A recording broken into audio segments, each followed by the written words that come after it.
Welcome to Uma Siva kitchen. Today நம்ம recipe என்னென்னா ஹெல்த்தியான பெசரத்து தோசை தாங்க.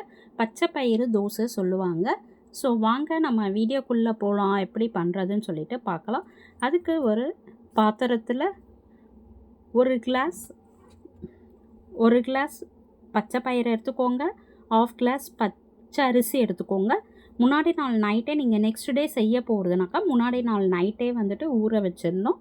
ஸோ ஓவர் நைட் ஒரு 8 hours கண்டிப்பாக ஊறினா தான் நம்மளுக்கு நல்லா அது நம்மளுக்கு மாவு அரைக்கிறதுக்கு கரெக்டாக இருக்கும். பாருங்கள், இது மாதிரி நல்லா ஊறிடுச்சு. மார்னிங் நல்லா வாஷ் பண்ணிவிட்டு நைட்டே நீங்கள் வாஷ் பண்ணிவிட்டு ஊற வைங்க. அப்புறம் காலையில் நீங்கள் அந்த தண்ணியிலே நம்ம அரைச்சிக்கலாம். ஸோ மிக்ஸி ஜாரில் தான் இன்றைக்கி அரைக்க போகிறோம். ஒரு மிளகாய், கொஞ்சம் ஒரு துண்டு இஞ்சி போட்டிருக்கேன், கொஞ்சம் உப்பு, உங்களுக்கு தேவையான அளவு காரம் வேணும்னாக்கா இன்னொரு பச்சை மிளகா கூட போட்டுக்கலாம். பாருங்கள், இதை மாதிரி அரைச்சிக்கோங்க. இது ஃபெர்மெண்டேஷன் தேவையில்லை, அப்படியே நம்ம புளிக்க வைக்க தேவையில்லை, அப்படியே எடுத்து நம்ம தோசை ஊற்ற வேண்டியது தான். இப்போ பாருங்கள், இந்த கன்சிஸ்டன்சியில் வச்சுக்கோங்க. எவ்வளோ சூப்பராக இருக்கும், செம்ம டேஸ்ட்டாக இருக்குங்க. டேஸ்ட்டு செம்மையாக இருக்கும், வேறு லெவலில் இருக்கும் டேஸ்ட்டு. ஸோ இப்போ தவா எடுத்துக்கோங்க. நம்ம எண்ணெய் ஊற்றுறதுனா ஊற்றிக்கோங்க. நல்லா தோசை கொஞ்சம் தவா காஞ்சதும் நம்ம இது நான்ஸ்டிக்குன்றதுனால நீங்கள் எண்ணெய் இல்லாத கூட ஊற்றலாம். இப்போ நார்மல் நீங்கள் இரும்பு தவானாக்கா கண்டிப்பாக எண்ணெய் ஊற்றி தான் செய்யணும். ஆனால் ரொம்பவே நல்லா இருக்கும். எண்ணெய் உங்களுக்கு வேணும்னா ஊற்றிக்கலாம், வேண்டாம்னா விட்டுடலாம். ஆனால் நான் கொஞ்சமாக எண்ணெய் ஊற்றிக்கிறேன். இது மாதிரி மெலிசாக ஊற்றிக்கோங்க. இன்னும் நல்லா கூட நீங்கள் மெலிசாக ஊற்றிக்கலாம். நல்லா கிறிஸ்பாக சூப்பராக இருக்கும்.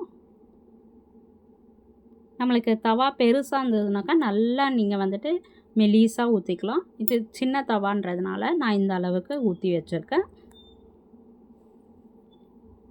ஒரு சிம்மில் வச்சு இது பண்ணுங்கள், அப்போ தான் நம்மளுக்கு வேகும் அந்த மாவு.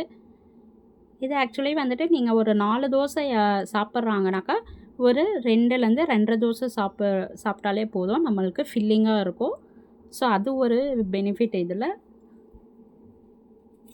ஸோ ஹெல்த்தி கூட நம்மளுக்கு. இப்போ அப்படியே நம்ம கொஞ்சம் கொஞ்சமாக சைடெல்லாம் எடுத்து திருப்பி போட்டுற வேண்டியது தான். பாருங்கள், சூப்பராக வந்துடுச்சு, திருப்பியாச்சு. அப்புறமா கொஞ்சம் நேரம் பொறுத்து எடுத்து நீங்கள் இது கார சட்னி இல்லை தேங்காய் சட்னியோடு வச்சு சாப்பிட்டிங்கன்னா சூப்பராக இருக்கும். சாம்பாரெல்லாம் விட நம்ம கார சட்னி அண்டு தேங்காய் சட்னி தாங்க சூப்பரான காம்பினேஷன். ஸோ அது வச்சு நீங்கள் சர்வ் பண்ணுங்கள், சூப்பராக இருக்கும். நம்மளுக்கு ஃபில்லிங்காகவும் இருக்கும். 4 தோசை சாப்பிட்ற இடத்துல நம்ம 2 தோசை சாப்பிட்டாலே ஃபில்லிங்காக இருக்கும்.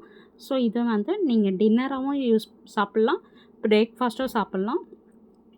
ஸோ ரொம்ப நல்லா இருக்கும். பாருங்கள், திருப்பி போட்டோன்னே நல்லா நம்மளுக்கு கலர் கொடுக்கும். ஸோ இதை நீங்கள் இன்னும் நல்லா மெலிசாக கூட ஊற்றி கிறிஸ்பியாக நீங்கள் பசங்களுக்கு கொடுத்தீங்கன்னா, கிறிஸ்பியாக இருந்தாலே பசங்க எல்லாம் ரொம்ப லைக் பண்ணி சாப்பிடுவாங்க. பாருங்கள், சூப்பரான தோசை ரெடி ஆகிடுச்சு. உங்களுக்கு இந்த வீடியோ பிடிச்சிருந்ததுன்னா லைக் பண்ணுங்கள், ஷேர் பண்ணுங்கள், சப்ஸ்கிரைப் பண்ணிக்கோங்க. இந்த தோசை எப்படி ரெசிபி செஞ்சு பார்த்துட்டு கமெண்ட் பண்ணுங்கள். கண்டிப்பாக கமெண்ட் பண்ணுங்கள். தேங்க்ஸ் ஃபார் வாட்சிங்.